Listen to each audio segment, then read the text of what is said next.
But it is exactly Scalia's emphasis on fealty to the law that highlights Pruitt's failure at his post.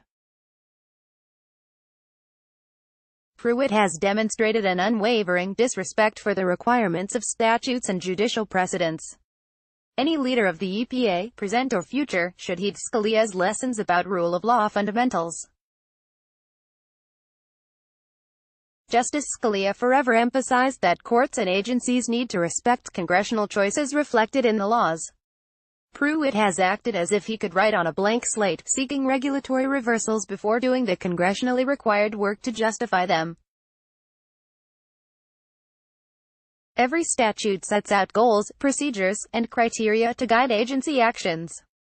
Wholesale regulatory reversals tend to be hard, especially where the law is protective and science is sound.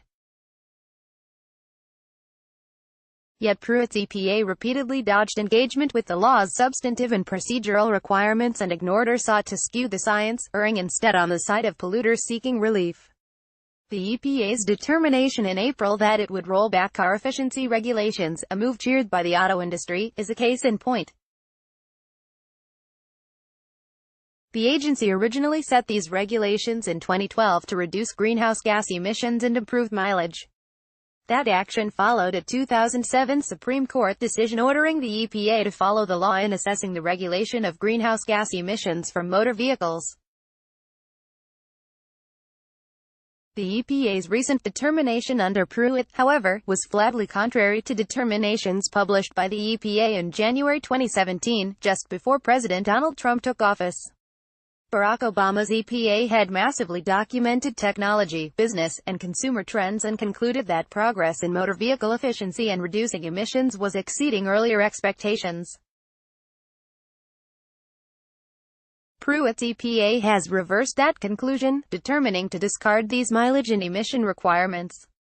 What the agency will require in the future is not clear, and it has thus far provided scant justification for the decision. It merely paraphrased industry concerns, without the EPA stating its own conclusions about the state of technological progress. This rollback has already provoked litigation and congressional criticism. The EPA administrator must abide by legal rules of the road. In a democracy ruled by law, agencies must do things the right way, even if clunky or slow. Scalia called for compliance with such procedural requirements, emphasizing in a 1978 article that one of the functions of procedure is to limit power, not just the power to be unfair, but the power to act in a political mode, or the power to act at all. Indeed, during times of deregulatory rollbacks, the Supreme Court has repeatedly emphasized that an agency making a policy change must surmount several hurdles. The original regulations stand until validly changed. Moreover, the agency must provide good reasons for a change, leave no unexplained inconsistency, and grapple with underlying facts and the effects of the original policy.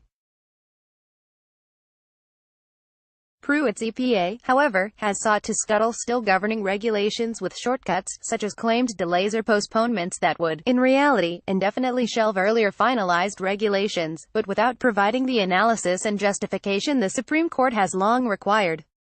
So far, the EPA has repeatedly lost on this strategy in the courts. In 2017, the United States Court of Appeals for the District of Columbia, the nation's preeminent federal appellate court, ruled that the EPA could not roll back methane regulations through a regulatory stay without new rulemaking that included opportunities for public comment, plus legal and factual justification. And, similarly, a federal district court in California in 2018 rejected the EPA's use of a delay strategy to indirectly abandon pesticide regulation. The EPA's administrator must faithfully execute laws that protect the environment. The EPA's head is constitutionally obligated to uphold these laws, not to benefit or bail out some particular sector or region. Two of Scalia's most significant opinions involve the EPA's authority to focus on health, or costs, or perhaps both. Scalia's instructions: follow the law. In one case, the law's text mandated that the agency make regulatory choices based on an assessment of a pollutant's threats to health, and Scalia's opinion for the court said just that. In the other, Scalia, and a strong court majority, said the EPA and other agencies must look at both the benefits of regulation as well as regulatory costs, unless prohibited by law. Scalia castigated agencies for illegal, interpretive gerrymanders, stating that they cannot keep portions of the law they favor and discard the rest. Under Pruitt's leadership, the EPA has done exactly what Scalia condemned. Statutes rule the day, and balanced analysis is the norm. Pruitt seemed to have forgotten this, and has been focusing inordinately on polluters' concerns, while barely addressing resulting harms from increased pollution that, again and again, he wanted to allow. Neither Pruitt nor any future EPA administrator is above the law. The EPA administrator must acknowledge his or her own limitations. Environmental law is laden with science, technological issues, and evidence-based assessments of the best performers in cutting-edge developments. A good administrator will listen to self-interested lawyers and lobbyists, but then seek expert agency counsel and follow the law and evidence. Pruitt met extensively with his anti-environmental allies, but few others.